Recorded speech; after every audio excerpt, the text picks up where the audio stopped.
Hi friends, welcome to Relax Recipes. இன்னைக்கு நம்ம mushroom வச்சு தான் ஒரு கிரேவி பண்ண போறோம். நார்மல் கிரேவியா இல்லாம செட்டிநாடு ஸ்டைல்ல பெப்பர் போட்டு ஒரு கிரேவி பண்ண போறோம். அதுக்கு முதல்ல நம்ம செட்டிநாடு மசாலா தயார் பண்ணிடலாம். இன்னைக்கு வீடியோல மஷ்ரூம் எப்படி க்ளீன் பண்றது அப்படிங்கறதை நம்ம சேர்த்து பார்த்தலாம்.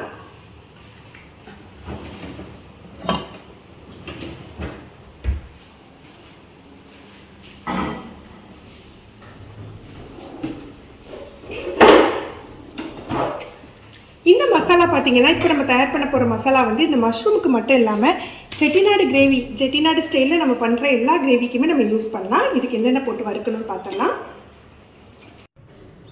இந்த மசாலாவுக்கு எண்ணெய் விடாமல் தான் வறுத்துக்கணும். 1 டேபிள் ஸ்பூன் விதை கொத்தமல்லி, 1 டீஸ்பூன் ஜீரகம், 1 டீஸ்பூன் மிளகு சேர்த்துக்கலாம். காஞ்ச மிளகாய் பார்த்தீங்கன்னா ஒன்று சேர்த்துக்கிட்டால் போதும். ஏன்னா கிரேவியில் நம்ம மிளகாத்தூள் மிளகுத்தூள் ரெண்டுமே சேர்ப்போம். 3 துண்டு பட்டை, சின்னதாக 3 துண்டு சேர்த்துருக்கேன். 3 கிராம்பு, ஒரு 4 ஏலக்காய். இதை நல்லா வாசம் வர்ற வரைக்கும் வறுத்துக்கணும். நான் இதில் சோம்பு சேர்க்கல. உங்களுக்கு சோம்பு ஃப்ளேவர் பிடிக்குன்னா 1 டீஸ்பூன் சேர்த்துக்கோங்க. இதை நல்லா திரித்து எடுத்து வச்சுக்கலாம். மஷ்ரூம் பார்த்திங்கன்னா முதல்ல நம்ம கட் பண்ணி எடுத்துக்கலாம். இந்த கிரேவிக்கு வந்து அந்த மேலே உள்ள அந்த காம்பு தேவையில்லை. அதை எடுத்துட்டு கொஞ்சம் பெரிய சைஸாக கட் பண்ணிக்கலாம். பொதுவாக கிரேவி செய்யலை நீங்கள் ரொம்ப சின்ன சின்ன பீஸாக போட்டிங்க அப்படின்னா அந்த கிரேவியில் அது ரொம்ப மிக்ஸ் ஆகிடும். உங்களுக்கு அதை எடுத்து சாப்பிட்றதுக்கே வராது.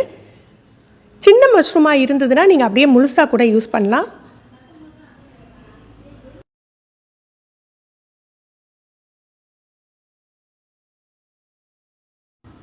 மஷ்ரூமை கட் பண்ணி எடுத்துகிட்டு ஒரு 1.5 டேபிள் ஸ்பூன் அதில் மைதா மாவு சேர்த்துக்கிறோம். மைதா மாவு சேர்த்துட்டு இதை இந்த மாதிரி மிக்ஸ் பண்ணி விட்டுக்கோங்க. மஷ்ரூம் உடையாமல் லைட்டாக ஜென்டலாக மிக்ஸ் பண்ணுங்க. இப்படி மிக்ஸ் பண்ணிவிட்டு நம்ம ரன்னிங் வாட்டர் இருக்கு இல்லையா, அதில் நல்லா கழுவி எடுத்துக்க போகிறோம். முன்னாலெல்லாம் மஷ்ரூமை க்ளீன் பண்ணுறதுக்கு அந்த மேலே உள்ள தோலை எடுப்போம், இல்லை அந்த டிஷ்யூ பேப்பரை வச்சு நல்லா தொடச்சி எடுப்போம். இந்த மாதிரி நீங்கள் மைதா சேர்த்துட்டு ரன்னிங் வாட்டரில் கழுவி எடுத்திங்கன்னா அந்த மைதாவே மேலே உள்ள அந்த அழுக்கை ஃபுல்லாக எடுத்துடும். மஷ்ரூம் உங்களுக்கு நல்லா க்ளீனாக கிடச்சிடும். இந்த மாதிரி கழுவி எடுத்துக்கலாம்.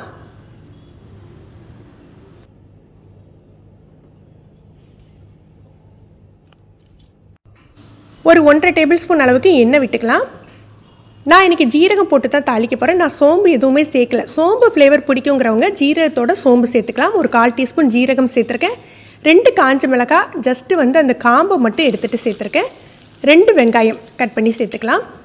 காஞ்ச மிளகாய் நம்ம கிள்ளி சேர்க்க வேண்டாம். ஏன்னா நம்ம மிளகாய்த்தூள் சேர்க்கறதுனால அதுவே உங்களுக்கு காரம் கொடுக்கும். இது ஒரு ஃப்ளேவருக்கு தான் சேர்த்துருக்கோம். 1 இனுக்கு கருவேப்பிலை எடுத்து சேர்த்துக்கலாம். வெங்காயம் நல்ல இந்த அளவு வதக்கி வந்தாக்கில் ஒரு 1.5 டீஸ்பூன் அளவுக்கு இஞ்சி பூண்டு பேஸ்ட் சேர்த்துக்கலாம். பூண்டு வாசம் பிடிக்குங்கிறவங்க பூண்டை தட்டியோ இல்லை மெல்லிசாக அரிஞ்சோ கூட சேர்த்துக்கலாம். இஞ்சி பூண்டு எண்ணெயில் வதங்கின பிறகு நம்ம தக்காளி சேர்த்துக்க போகிறோம்.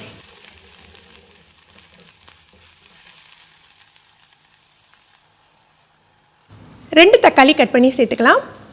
மீடியம் சைஸ் தக்காளியாக 2 தக்காளி எடுத்திருக்கேன். அதுலேயே உப்பு சேர்த்துடலாம். தக்காளி நல்லா மசிஞ்சு வரட்டும். அந்த அளவுக்கு நம்ம வதக்கிக்கணும். தக்காளி நல்லா மசிஞ்சு வந்துட்டு இப்போ நம்ம மசாலாலாம் சேர்த்துடலாம். ஒரு 1/4 டீஸ்பூன் போல் மஞ்சள் பொடி சேர்த்துக்கலாம். 1 டீஸ்பூன் மிளகாய்த்தூள். நான் காஷ்மீரி சில்லி பவுடர் யூஸ் பண்ணுறேன். இது காரம் கம்மியாக இருக்கும், அதனால் 1 டீஸ்பூன் யூஸ் பண்ணுறேன். காரமான மிளகாய்த்தூள்னா 1/2 டீஸ்பூன் சேர்த்துக்கோங்க. 1.5 டீஸ்பூன் அளவுக்கு மல்லித்தூள். நம்ம மசாலாலேயும் மல்லி இருக்கிறதுனால 1.5 டீஸ்பூன் மல்லித்தூளே போதும். இதை நல்லா மிக்ஸ் பண்ணி விட்டுக்கலாம். இந்த மசாலா எண்ணெயில் வதங்கி அப்படி சுருண்டு வரணும்.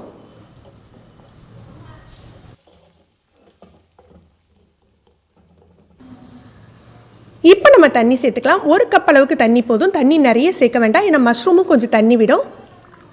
தண்ணி சேர்த்துட்டு நல்லா மிக்ஸ் பண்ணி விட்டுடலாம். மசாலா நல்லா கொதித்து எண்ணெய் பிரிய ஆரம்பித்த பிறகு தான் நம்ம மஷ்ரூம் சேர்க்கணும். இந்த ஸ்டேஜில் தான் மஷ்ரூம் சேர்க்கணும். நம்ம மசாலா வேகிறதுக்கு முன்னால் மஷ்ரூம் சேர்த்துட்டா மஷ்ரூம் சட்டுன்னு உங்களுக்கு வெந்துடும். அப்போ அந்த மசாலாவோட பச்சை வாடை போயிருக்காது. இப்போ மஷ்ரூம் சேர்த்துட்டு லைட்டாக கிளறி விடுங்க. ரொம்ப போட்டு கிளற வேண்டாம். முதல்ல இது ஒரு 5 நிமிஷம் அப்படியே மூடி போட்டு வச்சிடலாம்.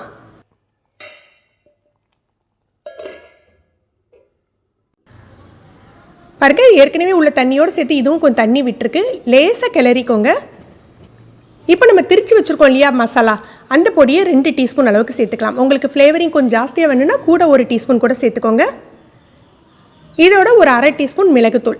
நம்ம மிளகாய்த்தூளும் சேர்த்துருக்கோம், காஞ்ச மிளகாவும் சேர்த்துருக்கோம். மிளகுத்தூள் தான் இதுக்கு ஒரு நல்ல ஒரு ஃப்ளேவரும் ஒரு டேஸ்ட்டும் கொடுக்கும். அதனால் மிளகுத்தூள் உங்களுக்கு தேவையான அளவுக்கு சேர்த்துக்கோங்க. ஆல்ரெடி நம்ம உப்பு எல்லாமே சேர்த்துட்டோம்.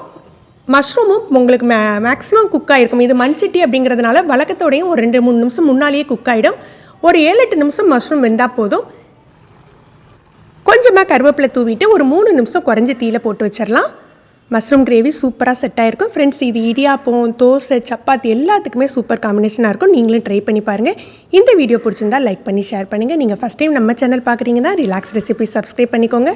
கீழே இருக்க பெல் பட்டனில் நீங்கள் ஆளுங்கிற ஆப்ஷன் செலக்ட் பண்ணி வச்சுக்கிட்டிங்கன்னா நம்ம சேனலில் வீடியோக்கள் போட்ட உடனே உங்களுக்கு நோட்டிஃபிகேஷன் கிடைக்கும். தேங்க்யூ.